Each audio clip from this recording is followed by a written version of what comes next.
అమ్మా నాన్న మధ్య గొడవ సర్ది చెబుదామని వచ్చిన పెద్దమ్మను నాన్న కొడవలితో కొట్టి చంపాడని వాపోయింది యాదమ్మ పెద్ద కుమార్తె అపర్ణ. తెల్లవారుజామున పెద్దమ్మ హనుమమ్మపై కొడవలితో దాడి చేస్తుంటే అమ్మ అడ్డుపడిందని చెప్పింది.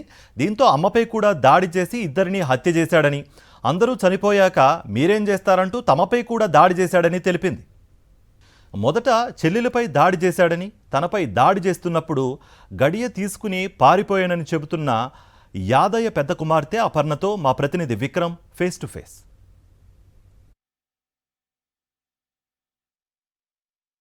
వికారాబాద్ జిల్లా కులక్చెర్లలో జరిగిన దారుణ ఘటనకు సంబంధించి ప్రత్యక్షంగా చూసిన యాదయ్య కూతురు మనతో పాటు ఉంది. అసలు ఎన్ని గంటల ప్రాంతంలో జరిగింది, అసలు ఏం జరిగిందమ్మా? సాయంత్రం గొడవ అయిండే. గొడవ అయినాక ఎల్ఐ సార్ దగ్గరకు అయ్యతో పోయి మాట్లాడినరు. మాట్లాడినాక ఇంటికి వచ్చినాక మేము తిని వండుకున్నాము. తర్వాత మా డాడీ ఫస్ట్ మా పెద్దమ్మని కొట్టిండు. తర్వాతకి మా అమ్మ ఆ పనికి పోతే మా అమ్మని గాను కొట్టిండు, ఇద్దరిని కలిసి కొట్టిండు.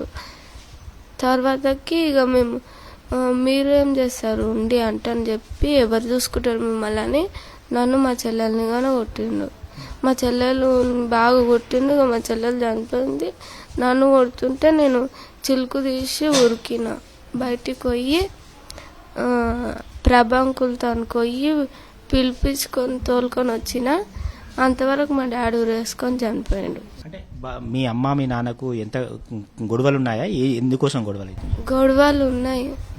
వాళ్ళు చిన్నదానికే గొడవ పడతారు. మీ పెద్దమ్మ ఎప్పుడు వచ్చింది, ఎందుకోసం వచ్చింది?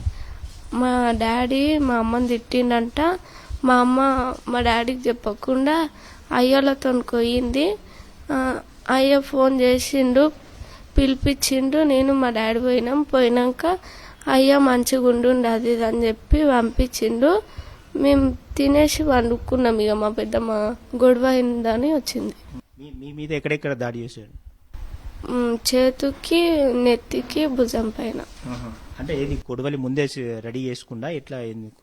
ఆడు ఉంటుంది మా దగ్గర, అది తీసుకొని కొట్టిండు. మొత్తం మీద చూసుకోవచ్చు, యాదయ్య కిరాతకంగా తన భార్యను హత్య చేశాడు. ఆ తర్వాత వదినను కూడా హత్య చేశాడు.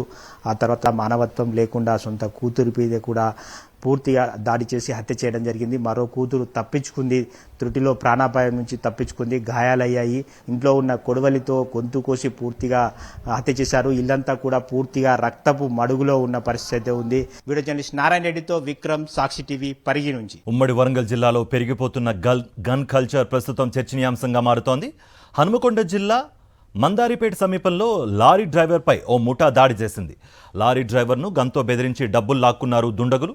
బాధితుడి ఫిర్యాదుతో బెదిరింపులకు పాల్పడిన ముఠాను పోలీసులు అదుపులోకి తీసుకుని విచారిస్తున్నారు. హైదరాబాద్లో గన్ కొనుగోలు చేసిన కొందరు యువకులు ముఠాగా ఏర్పడి తరచూ ఇలాంటి ఘటనలకు పాల్పడుతున్నట్టుగా పోలీసుల విచారణలో గుర్తించారు.